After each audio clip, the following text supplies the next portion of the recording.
नमस्कार दोस्तों, आपका स्वागत है आपकी अपनी यूट्यूब चैनल बीपीएम नॉलेज में। आज हम लोग एसएससी के टॉप 50 क्वेश्चन करने वाले हैं, जो कि सभी एग्जामों के लिए बहुत ही महत्वपूर्ण रहने वाला है। अगर इनमें से किसी भी प्रश्नों का आंसर अगर आपको पता है तो आप कमेंट बॉक्स में दे सकते हैं। तो चलिए आज का वीडियो शुरू करते हैं। आज का पहला क्वेश्चन है, निम्नलिखित में से किसको सूर्य की ऊर्ध्वाधर किरणों कभी भी नहीं मिलेगी? निम्नलिखित में से किसको सूर्य की ऊर्ध्वाधर किरणें कभी भी नहीं मिलेगी? तो ये श्रीनगर को, इसका राइट आंसर ऑप्शन डी हो जाएगा। श्रीनगर को सूर्य की ऊर्ध्वाधर किरणें कभी नहीं मिलेगी। चलिए अगला क्वेश्चन देख लेते हैं। अगला क्वेश्चन है, भारत की जनसंख्या में ऋणात्मक वृद्धि दर किस दशक में दर्ज की गई थी? भारत की जनसंख्या में ऋणात्मक वृद्धि दर किस दशक में दर्ज की गई थी? तो यह की गई थी 1911 और 21 में। इसका राइट आंसर ऑप्शन सी हो जाएगा। 1911 से 1921 के बीच में भारत की जनसंख्या में ऋणात्मक वृद्धि दर दर्ज की गई थी। चलिए अगला क्वेश्चन देख लेते हैं। अगला क्वेश्चन है, निम्नलिखित में से कौन सा संसाधन अजैव और नवीकरणीय है? निम्नलिखित में से कौन सा संसाधन अजैव और नवीकरणीय है? तो यह जल, इसका राइट आंसर ऑप्शन बी हो जाएगा। जल यह अजैव और नवीकरणीय संसाधन है। चलिए अगला क्वेश्चन देख लेते हैं। अगला क्वेश्चन है, निम्नलिखित में से कौन सा नगर राष्ट्रीय राजधानी क्षेत्र में नहीं आता है? निम्नलिखित में से कौन सा नगर राष्ट्रीय राजधानी क्षेत्र में नहीं आता है? तो ये मथुरा नहीं आता है। इसका राइट आंसर ऑप्शन डी हो जाएगा। मथुरा यह राष्ट्रीय राजधानी क्षेत्र में नहीं आता है। चलिए अगला क्वेश्चन देख लेते हैं। अगला क्वेश्चन है, भारत की किस नदी को वृद्ध गंगा कहा जाता है? भारत की किस नदी को वृद्ध गंगा कहा जाता है? तो ये गोदावरी नदी को। इसका राइट आंसर ऑप्शन बी हो जाएगा। गोदावरी नदी को वृद्ध गंगा के नाम से जाना जाता है। चलिए अगला क्वेश्चन देख लेते हैं। अगला क्वेश्चन है, तंजानिया की राजधानी कहाँ है? तंजानिया की राजधानी कहाँ है? तो यह डोडोमा। इसका राइट आंसर ऑप्शन डी हो जाएगा। डोडोमा यह तंजानिया की राजधानी है। चलिए अगला क्वेश्चन देख लेते हैं। अगला क्वेश्चन है, अंडमान द्वीप समूह और निकोबार द्वीप समूह निम्नलिखित में से किसके द्वारा एक दूसरे से अलग किए गए हैं? अंडमान द्वीप समूह और निकोबार द्वीप समूह निम्नलिखित में से किसके द्वारा एक दूसरे से अलग किए गए हैं? तो यह 10 डिग्री चैनल के द्वारा। इसका राइट आंसर ऑप्शन ए हो जाएगा। 10 डिग्री चैनल के द्वारा अंडमान द्वीप और निकोबार द्वीप समूह को अलग किया गया है। चलिए अगला क्वेश्चन देख लेते हैं। अगला क्वेश्चन है, बोगोटा निम्नलिखित में से किस देश की राजधानी है? बोगोटा निम्नलिखित में से किस देश की राजधानी है? तो यह कोलंबिया की। इसका राइट आंसर ऑप्शन ए हो जाएगा। बोगोटा कोलंबिया की राजधानी है। चलिए अगला क्वेश्चन देख लेते हैं। अगला क्वेश्चन है, आतंकवाद से पीड़ितों का अंतर्राष्ट्रीय दिवस हर साल किस तिथि को मनाया जाता है? आतंकवाद से पीड़ितों का अंतर्राष्ट्रीय दिवस हर साल किस तिथि को मनाया जाता है? तो ये 21 अगस्त को। इसका राइट आंसर ऑप्शन बी हो जाएगा। 21 अगस्त को आतंकवाद से पीड़ितों को अंतर्राष्ट्रीय दिवस के रूप में मनाया जाता है। चलिए अगला क्वेश्चन देख लेते हैं। अगला क्वेश्चन है, डांस लिगोसी ऑफ पाटलिपुत्र पुस्तक के लेखक कौन है? डांस लिगोसी ऑफ पाटलिपुत्र के पुस्तक के लेखक कौन है? तो ये शोभना नारायण। इसका राइट आंसर ऑप्शन ए हो जाएगा। शोभना नारायण या डांस लिगोसी ऑफ पाटलिपुत्र पुस्तक के लेखक हैं। चलिए अगला क्वेश्चन देख लेते हैं। अगला क्वेश्चन है, पंचायती राज किस सूची में सम्मिलित किया गया है? पंचायती राज को किस सूची में सम्मिलित किया गया है? तो ये राज्य सूची में सम्मिलित किया गया है। इसका राइट आंसर ऑप्शन बी हो जाएगा। पंचायती राज्य को राज्य सूची में सम्मिलित किया गया है। चलिए अगला क्वेश्चन देख लेते हैं। अगला क्वेश्चन है, किसकी जन्म दिवस को राष्ट्रीय शिक्षा दिवस के रूप में मनाया जाता है? किसकी जन्म दिवस को राष्ट्रीय शिक्षा दिवस के रूप में मनाया जाता है? तो ये मनाया जाता है मौलाना अबुल कलाम आज़ाद के जन्म दिवस पर। इसका राइट आंसर ऑप्शन सी हो जाएगा। मौलाना अबुल कलाम आज़ाद के जन्म दिवस पर राष्ट्रीय शिक्षा दिवस मनाया जाता है। बात करें राष्ट्रीय शिक्षक दिवस के रूप में, तो वो डॉक्टर सर्वपल्ली राधाकृष्णन के जन्म दिवस पर। और यह राष्ट्रीय शिक्षा दिवस, दोनों अलग अलग है तो कंफ्यूज नहीं होइएगा, और जो है दोनों को याद कर लीजिएगा। शिक्षा दिवस जो है मौलाना अबुल कलाम आज़ाद पर, और शिक्षक दिवस जो है यह डॉक्टर सर्वपल्ली राधाकृष्णन के जन्म दिवस पर। तो चलिए अगला क्वेश्चन देख लेते हैं। अगला क्वेश्चन है, पृथ्वी के वायुमंडल की कौन सी परत रेडियो तरंगों को पृथ्वी के पृष्ठ पर परावर्तित करती है? पृथ्वी के वायुमंडल की कौन सी परत रेडियो तरंगों को पृथ्वी के पृष्ठ पर परावर्तित करती है? तो ये करती है आयन मंडल। इसका राइट आंसर ऑप्शन ए हो जाएगा। आयन मंडल जो है पृथ्वी के वायुमंडल में जो है यह रेडियो तरंग को जो है पृथ्वी के पृष्ठ पर परावर्तित करती है। चलिए अगला क्वेश्चन देख लेते हैं। अगला क्वेश्चन है, विशिष्ट सापेक्षता सिद्धांत के अनुसार निम्नलिखित में से क्या सापेक्ष नहीं है? विशिष्ट सापेक्षता सिद्धांत के अनुसार निम्नलिखित में से क्या सापेक्ष नहीं है? तो यह प्रकाश का वेग। इसका राइट आंसर ऑप्शन बी हो जाएगा। प्रकाश का वेग जो है विशिष्ट सापेक्षता के सिद्धांत के अनुसार जो है यह सापेक्ष नहीं है। चलिए अगला क्वेश्चन देख लेते हैं। अगला क्वेश्चन है, गैस के गुब्बारों में हाइड्रोजन गैस की जगह हीलियम गैस का प्रयोग क्यों किया जाता है? गैस के गुब्बारों में हाइड्रोजन गैस की जगह हीलियम गैस का प्रयोग क्यों किया जाता है? क्योंकि यह अदाहा है। इसका राइट आंसर ऑप्शन सी हो जाएगा। क्योंकि यह जो है अदाहा है, इसी के कारण जो है गैस के गुब्बारों में जो है हाइड्रोजन के जगह जो है हीलियम गैस का प्रयोग किया जाता है। चलिए अगला क्वेश्चन देख लेते हैं। अगला क्वेश्चन है, निम्नलिखित में से किसका पूर्ण अपवर्तनांक 1 के निकटतम होता है? निम्नलिखित में से किसका पूर्ण अपवर्तनांक 1 के निकटतम होता है? तो ये वायु का। इसका राइट आंसर ऑप्शन सी हो जाएगा। वायु का अपवर्तनांक जो है 1 के जो है निकटतम होता है। चलिए अगला क्वेश्चन देख लेते हैं। अगला क्वेश्चन है, माणिक यानी कि रूबी और नीलम किसके ऑक्साइड हैं? माणिक यानी कि रूबी और नीलम जो है किसके ऑक्साइड हैं? तो यह है एल्यूमिनियम के। इसका राइट आंसर ऑप्शन डी हो जाएगा। एल्यूमिनियम का ऑक्साइड कौन कौन सा है? तो माणिक और नीलम। चलिए अगला क्वेश्चन देख लेते हैं। अगला क्वेश्चन है, एक फोटो सेल में प्रकाश ऊर्जा को किस में परिवर्तित किया जाता है? एक फोटो सेल में प्रकाश ऊर्जा को किस में परिवर्तित किया जाता है? तो यह किया जाता है विद्युत ऊर्जा में। इसका राइट आंसर ऑप्शन डी हो जाएगा। विद्युत ऊर्जा में जो है एक फोटो सेल में जो है प्रकाश ऊर्जा को जो है परिवर्तित किया जाता है। चलिए अगला क्वेश्चन देख लेते हैं। अगला क्वेश्चन है, यूस्टोकिलिनिका मानव शरीर के किस भाग में स्थित होती है? यूस्टोकिलिनिका जो है मानव शरीर के किस भाग में स्थित होती है? तो ये कान में। इसका राइट आंसर ऑप्शन बी हो जाएगा। कान में जो है यूस्टोकिलिनिका मानव के शरीर में जो है कान में स्थित होता है। चलिए अगला क्वेश्चन देख लेते हैं। अगला क्वेश्चन है, यदि मनुष्य की एक ही आंख होती तो क्या होता? यदि मनुष्य की एक ही आंख होती तो क्या होता? तो इसका राइट आंसर हो जाएगा बी और सी दोनों। इसका राइट आंसर ऑप्शन डी हो जाएगा। बी और सी दोनों, जिसमें कि दृश्य क्षेत्र कम हो जाता और त्रिविमीय प्रतिबिंब दिखाई नहीं देता। यानी कि 3 साइड जो है दिखाई नहीं देता और जो है दृष्टि क्षेत्र जो है कम हो जाता यदि मनुष्य का एक ही आंख होता तो। चलिए अगला क्वेश्चन देख लेते हैं। अगला क्वेश्चन है, रुधिर स्कंदन में मदद करने वाला विटामिन कौन सी है?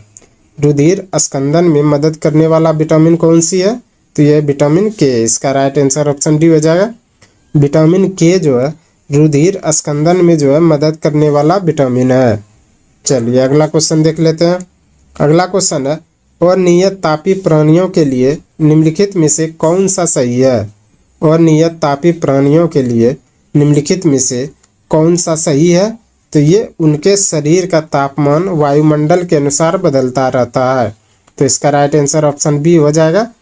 उसके शरीर का तापमान वायुमंडल के अनुसार बदलता रहता है, यह जो है अनियत तापी प्राणियों के लिए सही है। चलिए अगला क्वेश्चन देख लेते हैं।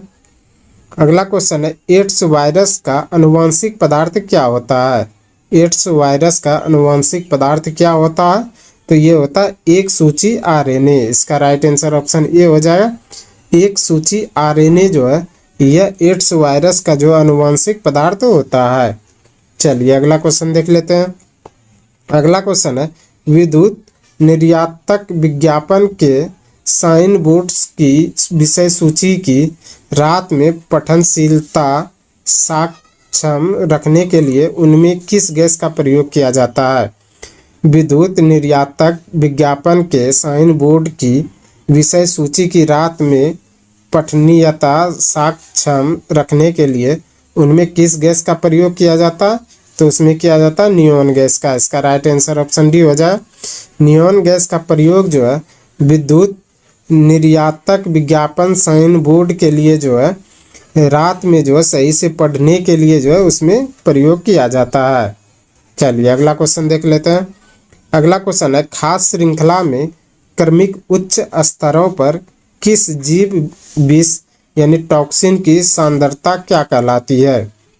खाद्य श्रृंखला में क्रमिक उच्च स्तरों की किसी जीव विष यानी टॉक्सिन की सांद्रता क्या कहलाती है?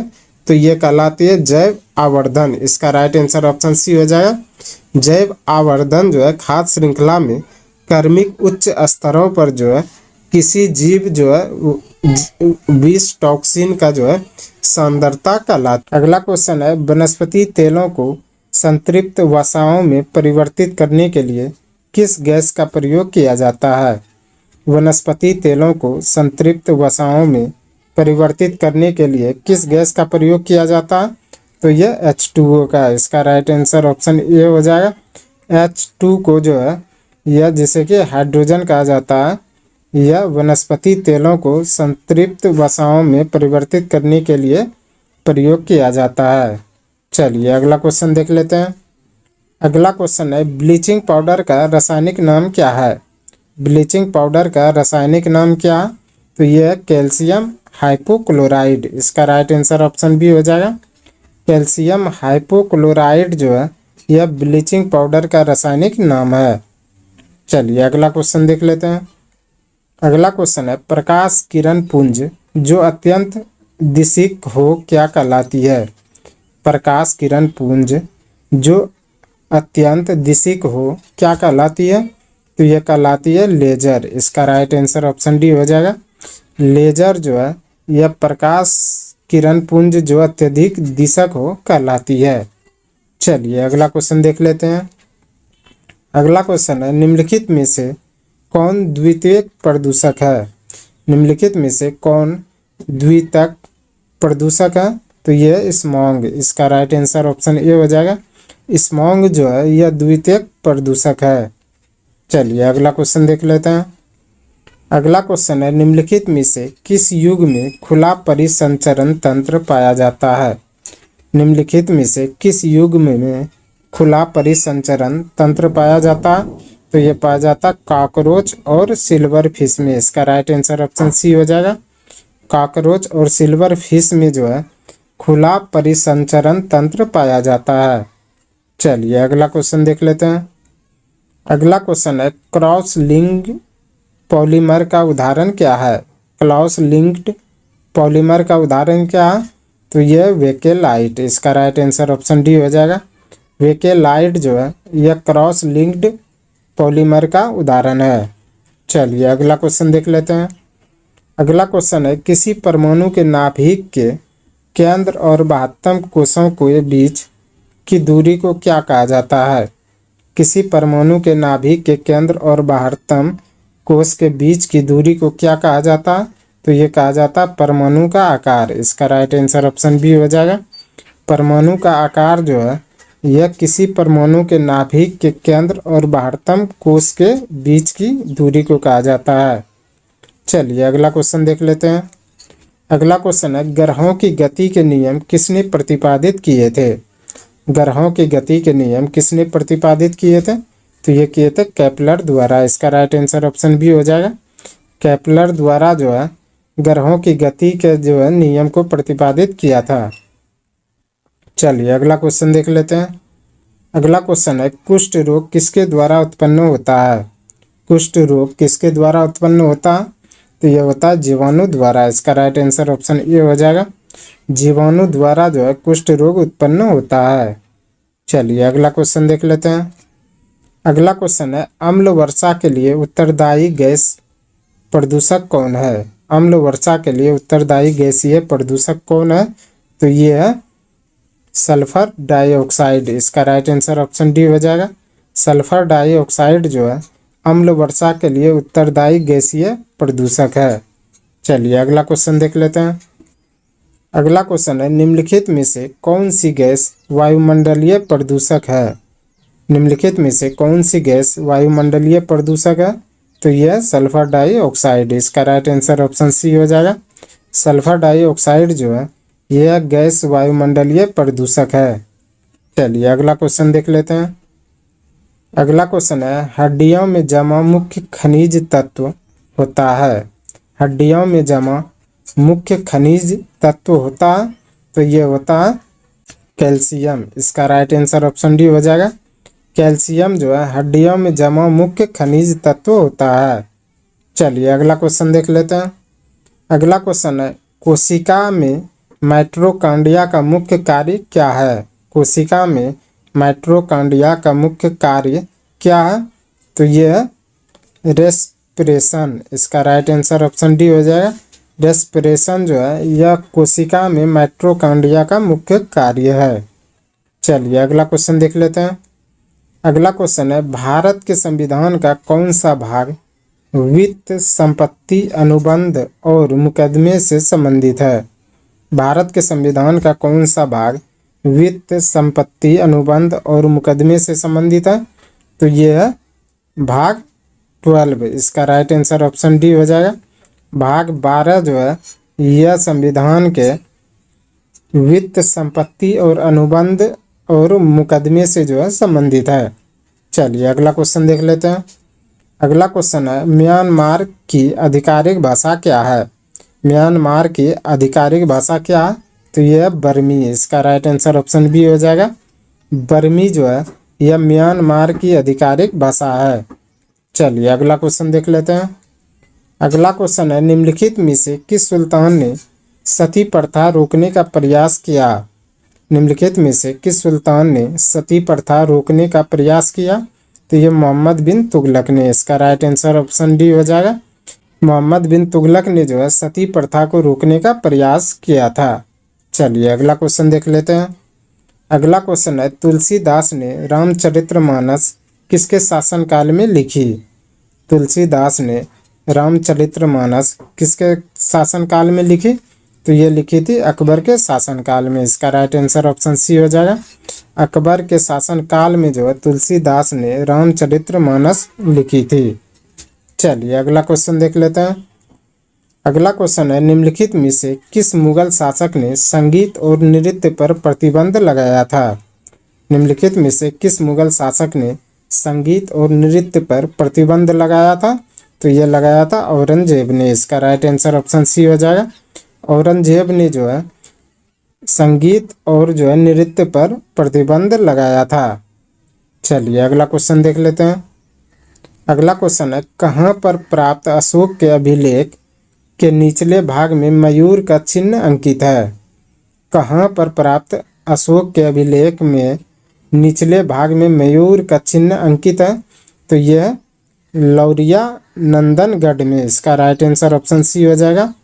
लौरिया नंदनगढ़ में जो है अशोक के अभिलेख में जो है निचले भाग में मयूर का जो है चिन्ह अंकित है। चलिए अगला क्वेश्चन देख लेते हैं। अगला क्वेश्चन है भारत में मुद्रा आपूर्ति की स्थिति के संबंध में क्या कहा जा सकता है। भारत में मुद्रा आपूर्ति की स्थिति के संबंध में क्या कहा जा सकता है, तो ये जनता के पास मुद्रा बैंकों में जमा से कम है। इसका राइट आंसर ऑप्शन ए हो जाएगा। जनता के पास मुद्रा जो है बैंकों में जमा से कम है, यह भारत में मुद्रा आपूर्ति की स्थिति के संबंध में कहा जा सकता है। चलिए अगला क्वेश्चन देख लेते हैं। अगला क्वेश्चन है विकास केंद्र उपागम किस योजना के अंतर्गत अपनाया गया था।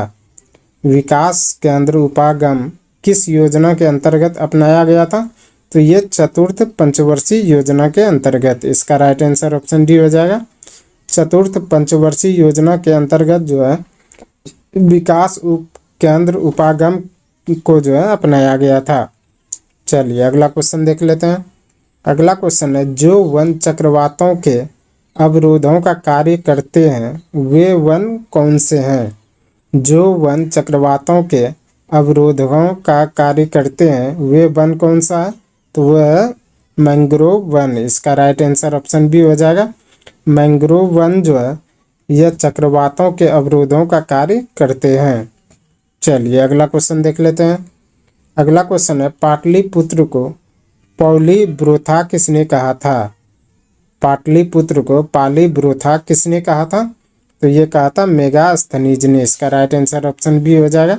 मेगास्थनीज ने जो है पाटलिपुत्र को जो है पॉलीब्रोथा कहा था। चलिए अगला क्वेश्चन देख लेते हैं। अगला क्वेश्चन है, चंद्र ग्रहण के दौरान चंद्रमा पर पड़ने वाली पृथ्वी की छाया को कितने भागों में बांटा गया है? चंद्र ग्रहण के दौरान चंद्रमा पर पड़ने वाली पृथ्वी की छाया को कितने भागों में बांटा गया है? तो यह 3 भागों में। इसका राइट आंसर ऑप्शन सी हो जाएगा।